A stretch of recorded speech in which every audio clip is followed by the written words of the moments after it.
Well, I had a different question, but it struck me that in the first segment you used the term woke, and you said that woke is what was sort of ruining everything. And I know that you're... No, I didn't say ruining everything. I said that's why Trump could get reelected. That's why Trump could get reelected. Yeah. So the term woke has been, in my view, co-opted by the right and weaponized and bastardized. And so I was surprised to hear you use the term, because historically, as you know, because I think you're quite brilliant, that woke is a word used by the Black community to note that we must be aware of social injustices. But words and migrate. So why is that a bad thing? It's not a bad thing, and originally that was absolutely a great thing.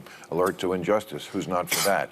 But words do migrate. Now, I'll use any term you want, because maybe that is a word that's triggering, and so let's not use that word. I don't know, want to call it the super far left, but don't tell me the left or maybe the super far right. Well, he's talking about the left. Well, then okay, but we talked about that. I mean, I think we agree about the danger of the super far right, and I can't say it enough. I think they're the bigger threat. But don't tell me that the left hasn't changed. I mean, I'm old enough to remember when it was the conservatives who hated the Jews. Yeah. Okay, that was a joke. But, Too dark, too dark. Well, maybe it is, but it's true. I mean, you know, if I had any doubt that I was right about the change that's happened in the left, watching people protest for a terrorist organization like Hamas, that straightened me up pretty quick. Did you notice how sugar-coated he has to be when he criticizes the far left? Because whenever you criticize them, they get triggered and say, "But what about this, that, and the other," to avoid being criticized. Want to call it the super far left, but don't tell me the left or maybe the super far right. Yeah.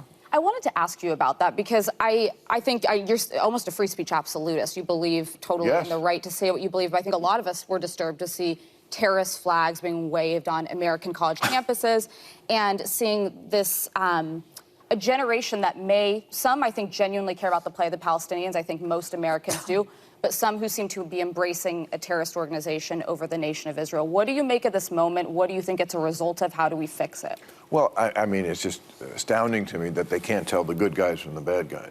I mean, just morally. I mean, let me tell you, if you're for Hamas, just live in Gaza for a day. And I'm not talking about while the war is on. I mean, before the war. Trust me, you would go running and screaming and begging to live in Tel Aviv, a place that has your values. I mean, women have no, I mean, this is a show watched by a lot of women. Women have no rights in this place, and a lot of majority Muslim countries around the world. I mean, there is no equal rights as far as speech, dress, opportunities for education, reproductive rights, freedom from sexual violence, freedom from sexual harassment. The LGBTQ community as well. Yes. That too. But you throw around the term apartheid. There is a gender apartheid in a lot of the world, where women are second-class citizens, at best. Are you at all concerned about the innocent civilians that have been collectively punished and murdered, largely children and women? Of and course. Are you at all concerned about the fact that the International Criminal Court just today issued a subpoena for Bibi Netanyahu? Well, that's... What she just did there was a non sequitur.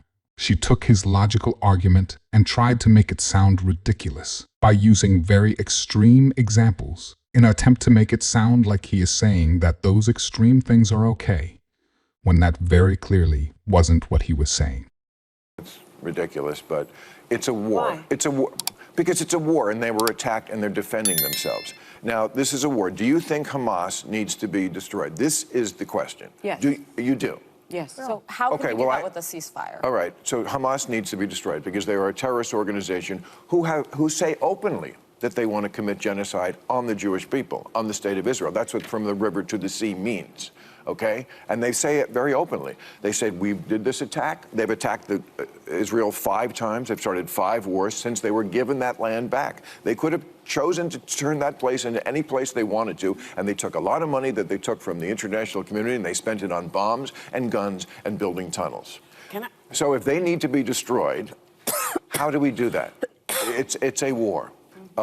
I don't know how to do that, and you don't know how to do that. But are you I assume the concerned about Israeli do. innocent lives? Of course, everybody is, but that's what happens in a war. Here's a way to stop that. Stop attacking Israel. And stop calling for the annihilation of Israel and all the Jews. They're calling for the annihilation of the Jews. And so Well, you can't really defend that on the other side very we can't. easily. But before we go, I want to say... No, we're not going anywhere No, yet. okay, but I just want to say one thing, as we were talking in the break. Yeah.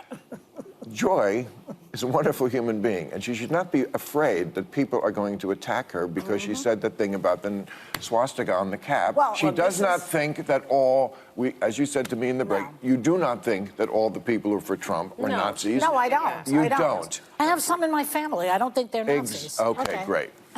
I'm glad we got I just that. don't want trouble. I don't want you hurt in the supermarket. I have a question for you because I don't know if you've noticed what I've noticed, but I find that oftentimes when I'm watching the news, I'm only getting portions because one of the things that happens, I was listening to you talk about, the kids that had the Hamas flags. It reminded me of when people were saying Antifa is there, and doing that. So bad players show up and make stuff happen. But do you find that the view that we're being shown seems to be meant to guide us into thinking about people one way, when in fact it may be a much bigger conversation? Oh, of course. I mean, the media is always going to just chase what is interesting to watch. I mean, I used to be able to watch the nightly news, for example. I can't do it. I mean, first of all, it should be called, here's some video we found that's fun to watch. Yeah. And it's narrative over truth. I mean, it's not like when I hear people talk on either side of it, I always think they're lying. They're just telling me half of it. Yeah. And I never trust them anywhere until I check out the other half. Yeah. And it's tedious. Yeah. I just want one place, and of course it's my book and my show, where you can get both. You're leading me right into what I was going to talk about, because And we are this talking show about your... too. Sorry. Yeah. Here too. We're talking about your new book, which Yes. looks at 20 years of your editorials, re-edited and reimagined right in time for Father's Day. What do you want people to take away from reading it? Yeah. Well, I think I think we're tribal now, which is not good. And I think there's 4 tribes, basically. There's old school liberals, which I would mostly count myself as, old school conservatives. There's still some of those left. You've changed, though. I find it funny how they say anyone who doesn't go off the deep end like they did have changed. Meanwhile, they can't even let him finish a sentence uninterrupted if he says something that criticizes their narrative. Wait, what are the other two? Go ahead. Well, what are the other two? well, that's what I was trying to find out in this book. I don't think I have. And we were saying in the break, we have to come up with a new word for woke. Let's have a contest, because this is a word that's triggering. But I mean, those concepts that are different than they were 5 years ago. I mean, we used to do, well, you did it. I was a guest on what was the homeless show? Comic Relief. Yeah. Remember that? Yeah. You were, great show. Yeah. And homeless was a term that I thought we kind of came up with because people were calling them bums and vagrants and hobos. Now that's homeless. the word. No. It's unhoused. Well, it's people Unhoused. experiencing Now it's homelessness. But they're experiencing it on the street. Yeah. Okay, the liberal view of that was, for compassion's sake, we're the liberals, we're compassionate. Let's get these people off the street. Yeah. That's not the view of the, whatever word we're going to come up with for this. Their view of the homeless is they're an endangered species that needs to be protected in their natural habitat. Living their best life under a bridge. That to me is crazy. That's the kind of things, I haven't changed on that. I still think we should get these people off the street. That's the compassion sake. So I didn't change, they changed, and there's lots of examples of that. And there's lots of examples of the media giving one side, as she says. It's the reason, I think, that we don't know about Biden's accomplishments, because it's too boring to say he fixed the infrastructure, he fixed the economy. It's not sexy. Majority of the news on TV is left-leaning. The only right-leaning news on TV I could think of is Fox. I don't watch any of them, but what I can tell you is the Biden did not fix the economy. Also, I want you to notice how the only people who say he fixed the economy are millionaires that aren't aware of the struggles that several 100 million Americans go through every day because of his failures.